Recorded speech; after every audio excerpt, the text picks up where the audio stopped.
Hello everybody, welcome back to my channel, and this is Twisted True Crime. Today we're going to be talking about a young lady called Kemi Adeola, who mapped out a detailed plan on an 18-page book, The Most Sinister Activity in London. Kemi was born 1987 in England to Bola Adeola, who is originally from Nigeria. He came to the UK as a child. The mother, Makira, who is originally from Barbados. They had 3 daughters together, Kemi being the middle child. Bola is a successful property manager and former boxer. The family were very comfortable. Around 1999, Bola was convicted for smuggling cannabis and spent a period of time in jail. This led to the downfall of their marriage, and they finally divorced after. Makira remarried and had another child. After Bola was released from prison, he then rebuilt his business again.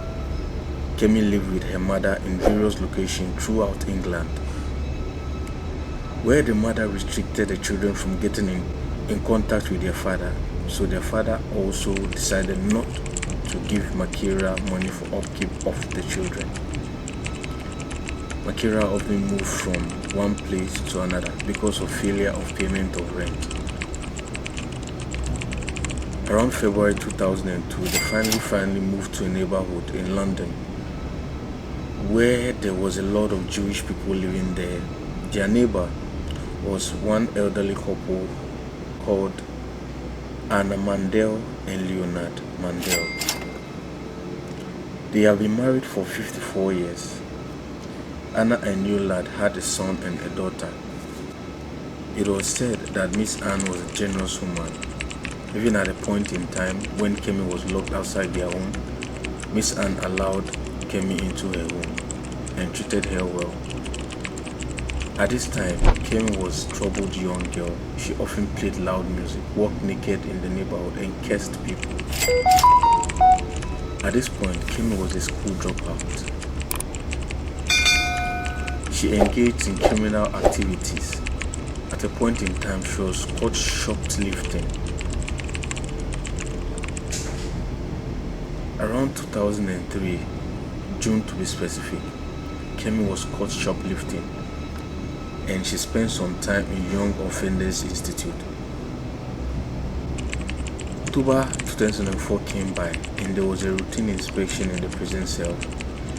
The securities found 18-page document that Kemi had written entitled Prison and After, Making Life Again. This routine document included things she would buy after prison, which is a butcher knife. This written document included things she would buy after prison, which involved a butcher's knife, handcuff, drugs, and guns, and also a detailed plan of how to kill or dismember the body of an elderly person. Her plan basically was getting PIN and save numbers before graphically describing how she would kill and dispose the body of the victim she has gotten the safe numbers and PIN from.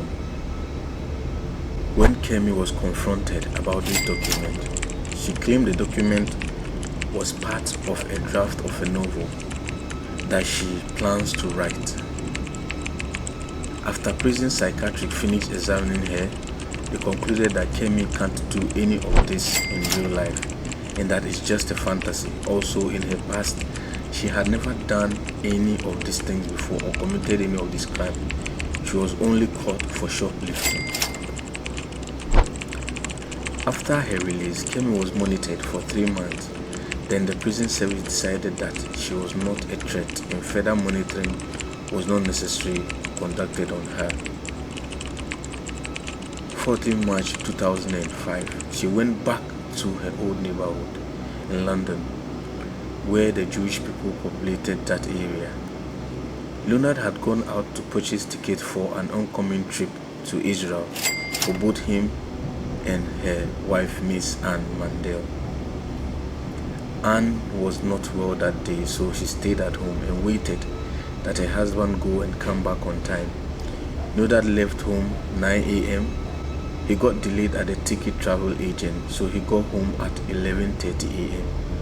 As he walked through the door, he realized his wife's clothes were scattered. He saw his wife lying down in his clothes.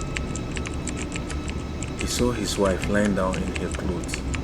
He thought the wife had fallen down the stairs and she is unconscious, so he quickly called for ambulance. In his hurry, he did not notice the blood on the wife's pajamas and the blood on the wall and the knife stabs on the wife's body. When the ambulance arrived, it was clear that Anne was far gone. There was no life in her. She had been stabbed 14 times with a sharp knife.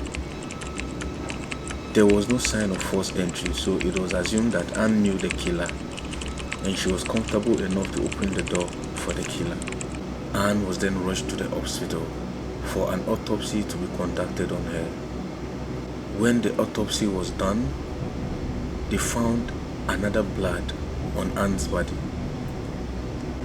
and the blood happens to be Kemi's blood. Kemi was processed to court. At the court hearing, Kemi was smiling, chatting, pressing her phone.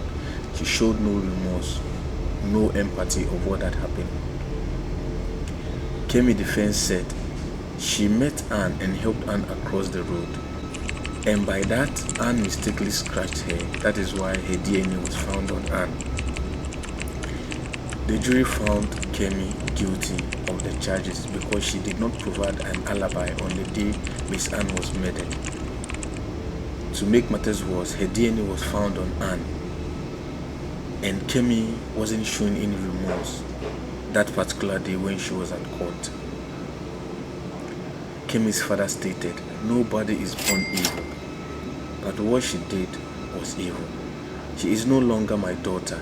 I would never see her again, and I don't want her anywhere near me. I regret the day I ever met her mother. When I saw Miss Mandel's pictures, I started crying." Even Kemi's family members called Kemi a monster. Kemi was finally sent to prison for life without the possibility of parole. The moral of this story is, you can be good, but being too good often brings about problems.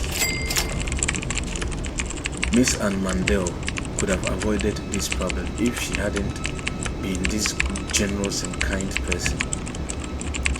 She knew Kemi was a troubled young lady who had spent some time in jail, but because of her goodness and mercy, she actually opened her door for Kemi, and Kemi did this grotesque thing to her. This is the end of my story.